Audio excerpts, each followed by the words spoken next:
Bienvenidos. En este tutorial veremos análisis factorial exploratorio. Concretamente nos centraremos en cuándo se utiliza esta herramienta, cuál es su proceso y cuáles son sus comandos en Stata. Para una introducción al análisis de los resultados del factorial exploratorio, los invito a que en este mismo canal vean el episodio 2 del factorial exploratorio. El análisis factorial exploratorio es ideal cuando nos enfrentamos a variables latentes. Las variables latentes son aquellas que se miden a través de dos o más indicadores, es decir, que no se miden a través de una única variable. Por ejemplo, como en el caso que aquí nos ocupa, la imagen de marca, que se mide a través de tres indicadores. Concretamente, estos tres ítems que tenemos aquí, IM1, IM2 e IM3. IM1 por sí solo no es una medida de imagen de marca. Lo mismo IM2 e IM3. Ninguno de estos tres indicadores por sí solos miden imagen de marca. Sin embargo, en conjunto, estos tres indicadores sí son una medida de la variable.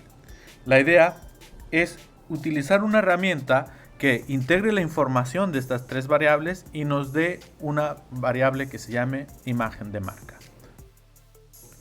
En resumen, el análisis factorial exploratorio es una herramienta que evalúa que los indicadores se correlacionen entre sí y si estos en verdad miden la variable que se supone queremos medir. Esto es lo que se conoce como validez de constructo. Recuerde que para hacer el análisis factorial es necesario utilizar variables métricas, como por ejemplo las escalas de intervalo y las escalas continuas o de razón. Recuerde también que las escalas Likert son consideradas escalas métricas. Bien, el proceso para desarrollar el análisis factorial exploratorio lo podemos dividir en estos 5 puntos. En primer lugar, los contrastes previos a la extracción de factores, que esto sería el test de esfericidad de Bartlett y el Kaiser-Meyer-Olkin. Posteriormente, indicaríamos la extracción de factores. Tenemos distintos procedimientos para la extracción de factores. Los dos más comunes son la factorización de ejes principales y la factorización de componentes principales. En este caso, en este tutorial, haremos una factorización de componentes principales.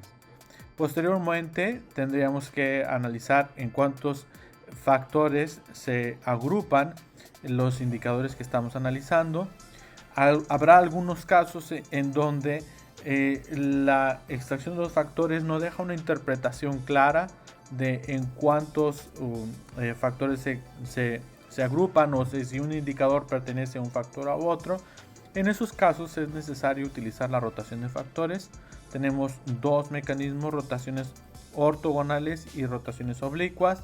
En este caso utilizaremos una rotación ortogonal y concretamente una rotación Varimax. Y finalmente el proceso culmina con la interpretación de factores.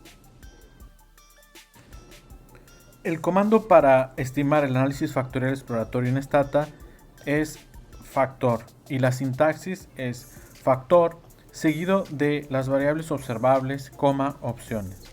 Stata por default estima el análisis factorial exploratorio utilizando factorización de ejes principales. Si desea factorización de componentes principales, entonces tiene que solicitarlo en una opción a través del comando PCF, como haremos en este caso, factor IM1, IM2, IM3, PCF para solicitar una factorización de componentes principales. Posteriormente, y en lo que refiere a los comandos postestimación, en este caso analizaremos tres: StatKMO para solicitar el test de adecuación de la muestra, el test Kaiser-Meyer-Olkin, Rotate o Rotate para solicitar la rotación. Stata por default calcula una rotación ortogonal y concretamente una rotación Varimax. Si usted quisiera hacer una rotación oblicua, entonces tiene que solicitarlo de esta forma, por ejemplo, rotate, promax. Y finalmente utilizaremos el comando scriptplot para solicitar un gráfico de sedimentación o gráfico del test del codo. Hagamos el factorial en Stata. factor y M1 y M2 y M3, coma PCF. Aquí tenemos los resultados del factorial. Solicitemos los comandos postestimación, stat, KMO. Aquí tenemos el test de adecuación de la muestra y finalmente la rotación. Tenemos los análisis del factorial, la rotación y el test de adecuación de la muestra. Por último, podemos solicitar el gráfico de cementación. Okay.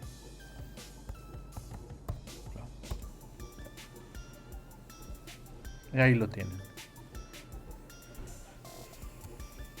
Pues bien, hasta aquí este tutorial y los invito a que vean el video Análisis Factorial Exploratorio episodio 2, pues en él analizaremos los resultados. Hasta la próxima.